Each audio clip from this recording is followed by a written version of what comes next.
Alors aujourd'hui, on va travailler sur la dérivée. Alors je sais que j'ai déjà fait un cours sur la dérivée, mais c'était un cours niveau première générale et terminale technologique. Là, c'est un cours niveau première technologique. Exactement, j'ai pris le programme strict de première STMG. Bon. Alors la première chose que je vais vous faire comprendre dans cette partie théorique du cours, c'est qu'est-ce que la dérivée? Qu'est-ce qu'une fonction dérivée? Alors premièrement, il faut comprendre ce qu'est une fonction.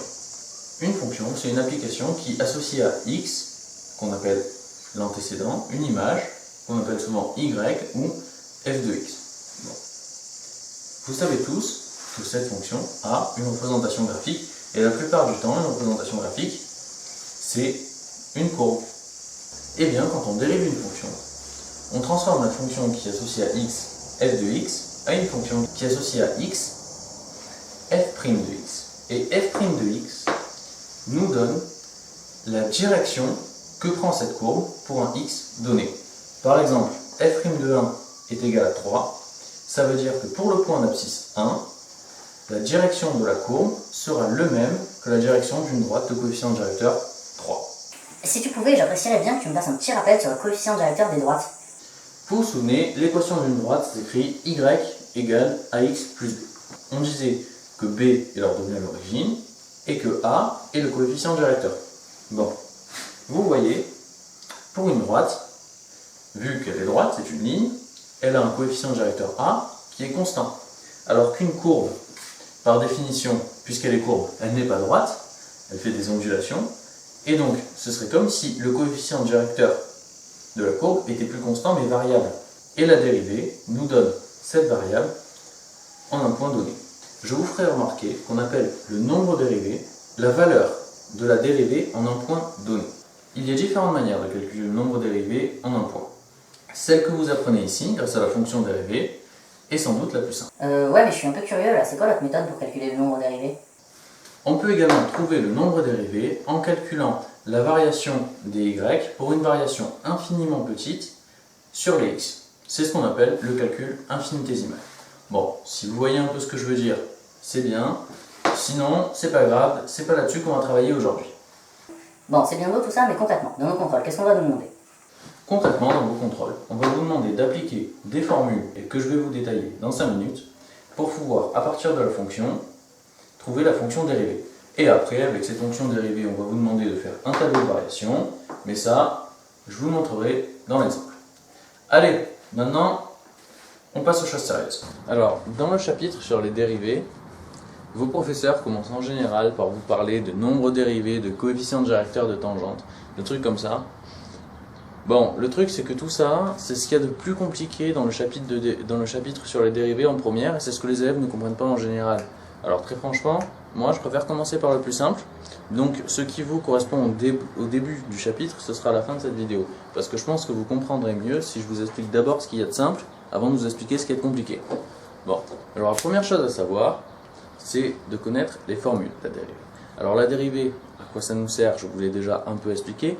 Dériver une fonction, ça permet qu'au lieu d'avoir une fonction qui a x associe y ou f de x, on a une fonction qui a x associe un nombre qui nous donne la direction de la courbe. Voilà.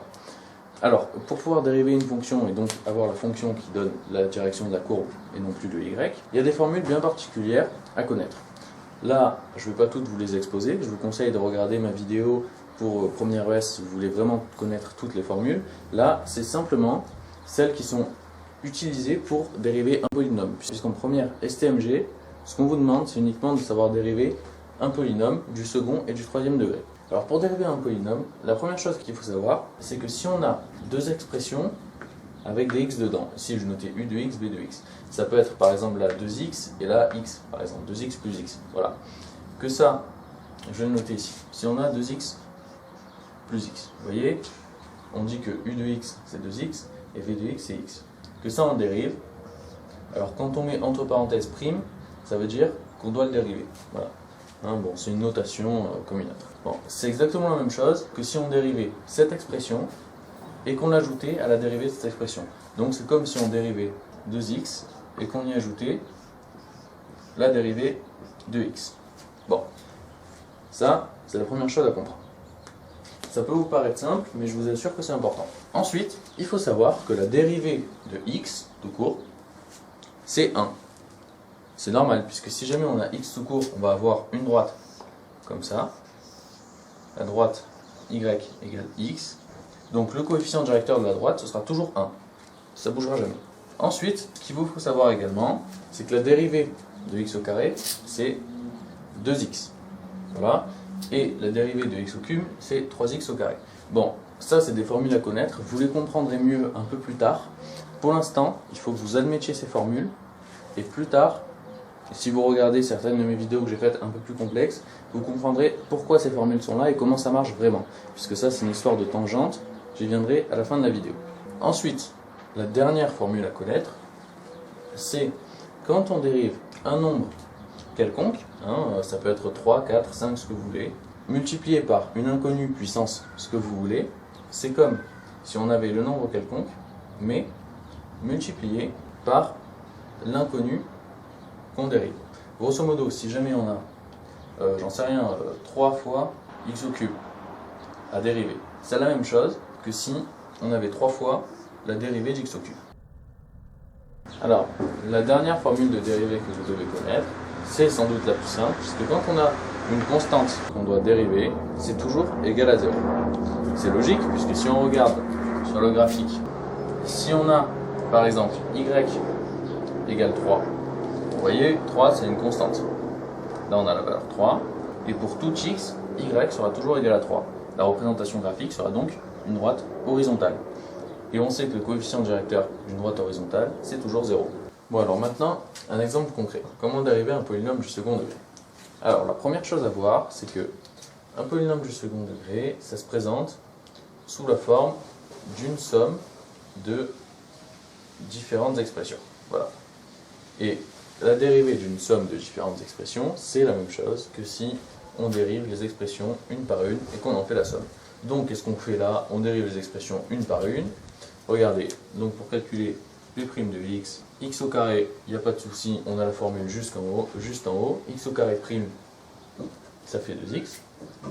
Ok. Ensuite, plus 2x, alors 2x, c'est la forme a fois x, donc on voit que le a, on le laisse devant, comme ceci, et que on dérive le x normal, donc la dérivée de x, ça fait 1, donc ça fait 2 fois 1. Ensuite, 3, ici, c'est une constante. Donc la dérivée d'une constante, c'est toujours égal à 0.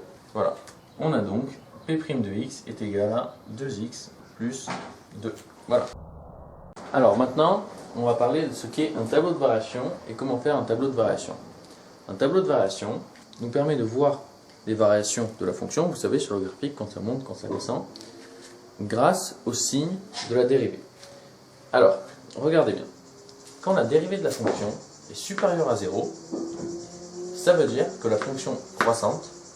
Et quand la dérivée de la fonction est inférieure à 0, ça veut dire que la fonction est décroissante. Alors ça, c'est très important. Tout ça, bien sûr, c'est prouvable. Mais pour l'instant, je vous demande de l'admettre. Si vous voulez comprendre pourquoi c'est comme ça, je vous conseille de regarder ma vidéo sur les dérivées, mais de première ES. Sinon, au contrôle, on ne vous demandera pas d'expliquer pourquoi, on vous demandera juste de savoir faire un tableau de variation. Un tableau de variation, ça se présente comme ça.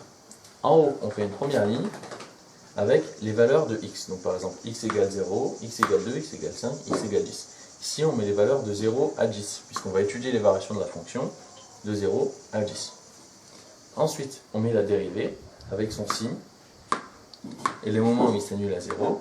Et grâce à la dérivée, on sait par exemple que là, si la dérivée est négative, la fonction est décroissante. Ici, vu que la dérivée est positive, la fonction est croissante. Et là, vu que la dérivée est négative, la fonction est décroissante. Alors regardez, pour marquer ces valeurs-là, on prend la dérivée. On trouve quand est-ce qu'elle est égale à 0. Donc on pose ici les valeurs de x pour laquelle la dérivée est égale à 0. Par exemple, pour cette fonction-là, f' de x va être égal à 0 pour x égale 2 et pour x égale 5. On les pose. On voit qu'au milieu, c'est positif, par exemple. Donc ça veut dire qu'ici, la fonction va être croissante. Que là, c'est négatif, donc ici, la fonction est décroissante. Que là, c'est négatif, donc ici, la fonction est décroissante aussi. Et on voit là et là des minimums et des maximums locaux. C'est-à-dire que localement ici, c'est le minimum de la fonction, et localement ici, c'est le maximum de la fonction. Regardez, maintenant on va construire le tableau de variation de la fonction f de x est égal à x au cube moins x au carré. Alors comment on fait? Pour construire un tableau de variation, la première chose à faire, c'est de dériver la fonction. Alors ça on le fait grâce aux formules que je vous ai montrées tout à l'heure.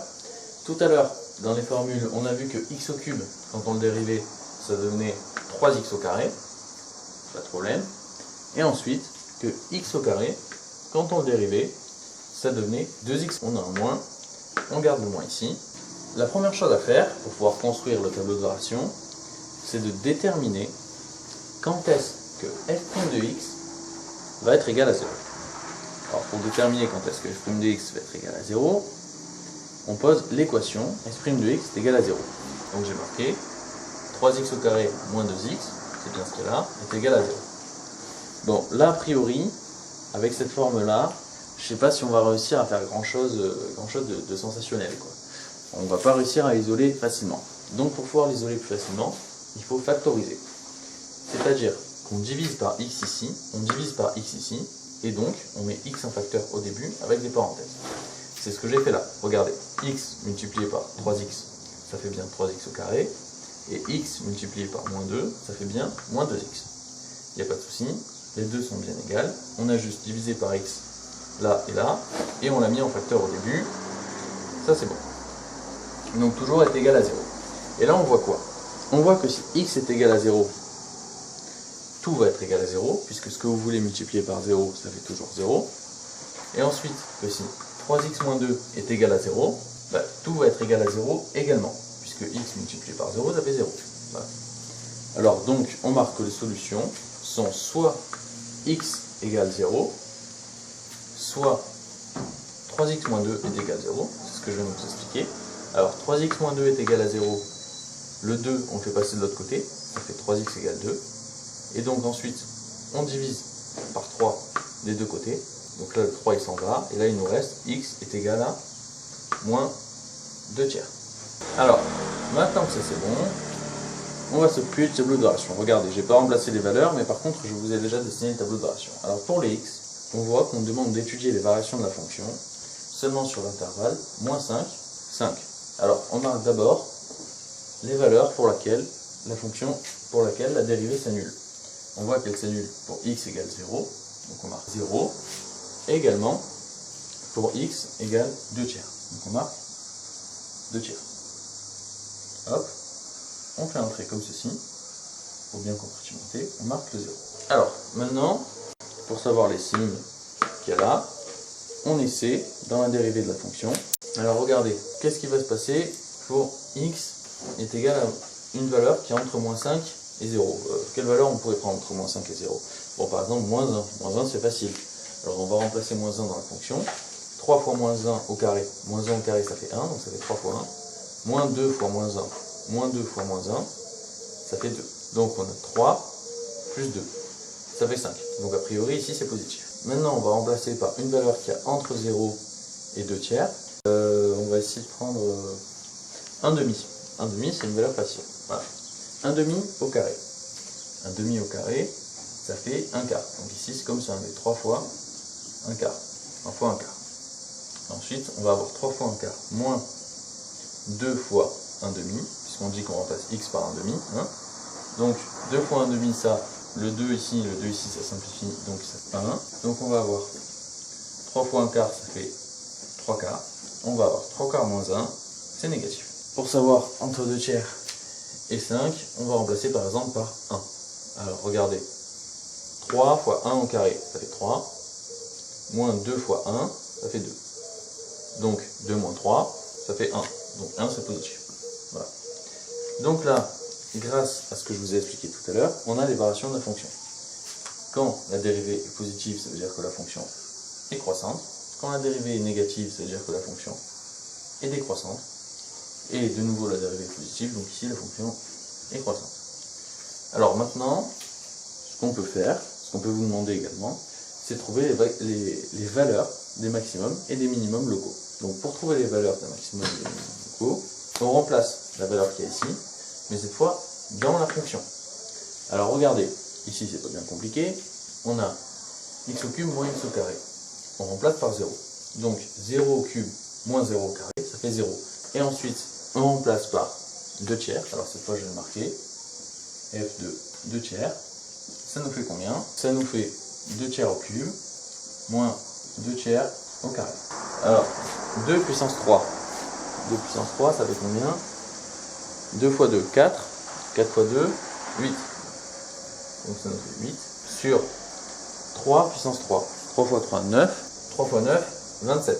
Moins 2 tiers au carré. Donc 2 fois 2, ça fait 4. 3 fois 3, ça fait 9. Bon, alors pour ça, maintenant, il faut réussir à faire le calcul fractionnel. Donc le mieux, c'est multiplier par 3 ici et ici. Comme ça, on va avoir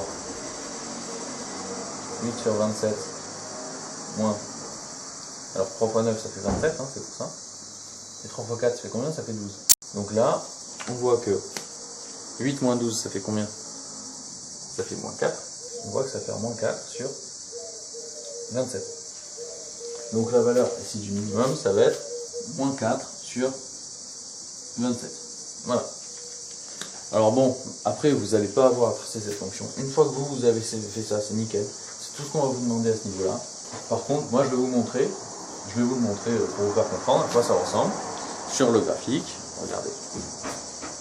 On a l'axe des x, ici l'axe des y, là l'axe des x, comme d'habitude, pas de problème.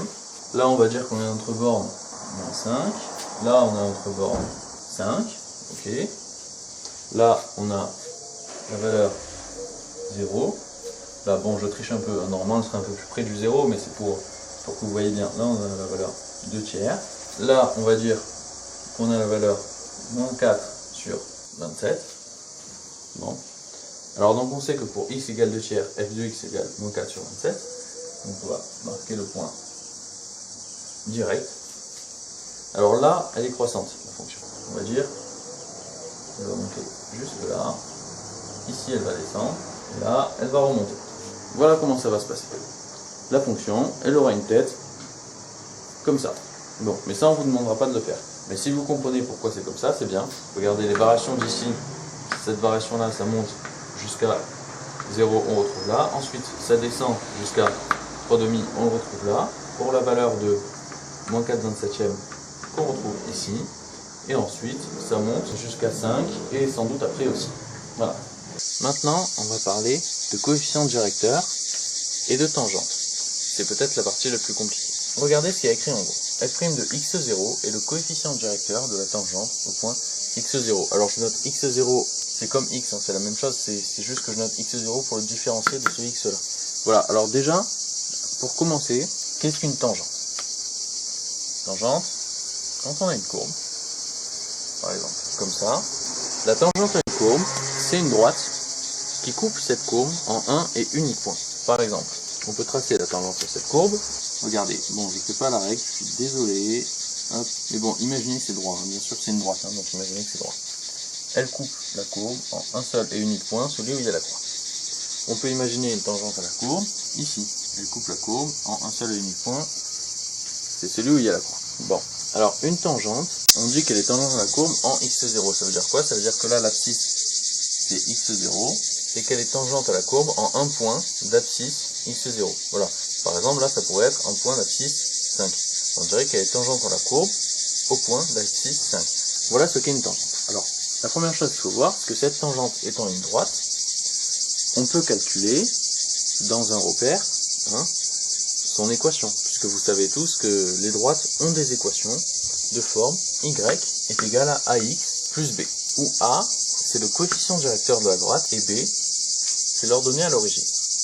Ici, je vous dis que f' de x0, c'est le coefficient directeur de la tangente au point x0. Donc, si on a la tangente à x0, on a t, on peut marquer que y, t entre parenthèses, on marque ça souvent comme ça, est égal à f' de x0, qu'on met à la place de a, puisque a c'est le coefficient directeur, on vous dit que f' de x0 est égal au coefficient directeur de la tangente au point x0, multiplié par x, toujours, et ça c'est le x d'équation de la tangente, ne pas confondre au x0 qui correspond lui à l'équation de la courbe. imaginons qu'on puisse calculer la valeur de x0, ce ne serait pas un problème. Donc on a le coefficient directeur de la droite, c'est bon. Alors une fois qu'on a le coefficient directeur de la droite, pour que l'équation soit complète, il faut aussi avoir l'ordonnée à l'origine B. Comment on fait pour avoir l'ordonnée à l'origine B? On sait que si c'est la tangente au point x0, si on dit que le point x0 il est ici, elle coupe forcément la courbe au point x0 puisqu'elle est tangente en ce point. Et le point x0 qui appartient à la fois à la courbe et à la tangente, il a forcément une ordonnée. L'ordonnée, qu'on va noter, y0. Donc, on peut remplacer dans l'équation y par y0 est égal à f' de x0 multiplié par x0, sauf que là, on ne met pas y0, x0, on met la valeur qui est ici, la valeur qui est là. Par exemple, là, ça peut être 5, là, ça peut être 10, quoi. Voilà. Plus b. Et à partir de là, on a juste à faire passer f' de x0 fois x0 de l'autre côté, bien sûr la valeur seulement, de l'autre côté, et on aura b égale, voilà.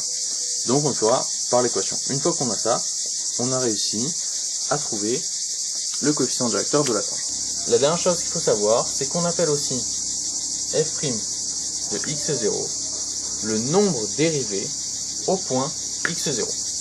Maintenant, on va passer à l'exemple. Alors en guise d'exemple, comment calculer la tangente au point x0 égale 1 de la fonction f de x est égale à x au cube moins x au carré. On sait que le coefficient directeur de la tangente est égal à f' de x0. Donc, comme on l'a à la dérivée, vous vous souvenez, c'est la fonction qu'on a dérivée tout à l'heure. Donc la dérivée c'est la même, elle n'a pas bougé. Qu'est-ce qu'on fait? On remplace juste x par x0, donc ici par 1, dans la dérivée de la fonction. Donc on va avoir f' de 1, qui va être égal à 3 fois 1 au carré, moins 2 fois 1. Alors 1 au carré ça fait 1, donc il va nous rester juste 3 moins 2, ce qui fait 1. On a f' de x0 qui est égal à 1. Maintenant qu'on a trouvé ça, on peut donc écrire que y est égal à 1 fois x plus b. On peut trouver le y en remplaçant x0 dans cette équation. On aura donc y0 est égal à 1 fois x0 plus b, comme je vous l'ai montré avant. Puisque le point x0 et y0 est valable pour les deux courbes par définition, puisqu'il s'agit de la tangente à la courbe au point x0.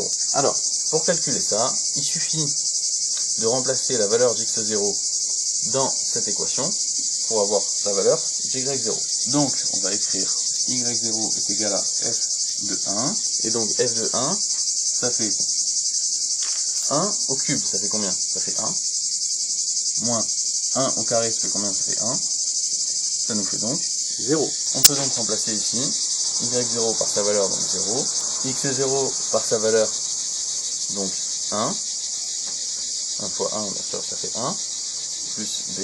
Le 1, on fait passer de l'autre côté. On a donc b qui est égal à moins 1. Et là, on peut écrire notre équation de tangente. Cette fois, on ne met plus x0, y0, puisque je rappelle que x0, y0, ça désigne un point précis. On met y et x qui désignent, elles, les variables. Donc l'équation de tangente, y est égal à 1 fois x. Alors le 1, vous n'êtes pas obligé de le mettre. Moi, je le mets pour bien vous montrer que je ne l'ai pas oublié, qu'il est bien là. 1 fois x, moins 1.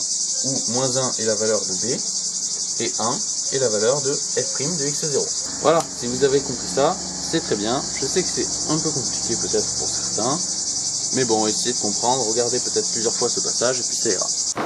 Alors, la dérivée, à quoi ça sert? Eh bien, comme vous l'avez un peu vu dans l'exemple, la dérivée, c'est quelque chose d'indispensable pour pouvoir étudier une fonction.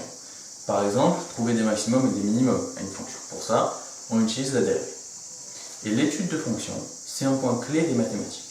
Parce que les fonctions, c'est quelque chose de très facilement applicable aux autres matières. Par exemple, on se sert aussi bien des fonctions en physique qu'en économie. Bon voilà, c'est tout pour cette vidéo. J'espère vraiment que ça vous a été utile. Si c'est le cas, n'hésitez pas à aimer cette vidéo, à vous abonner à ma chaîne, et puis pensez à aller jeter un coup d'œil aux autres vidéos que j'ai faites, vous verrez, il y en a des pas mal. Allez, à bientôt pour une prochaine vidéo.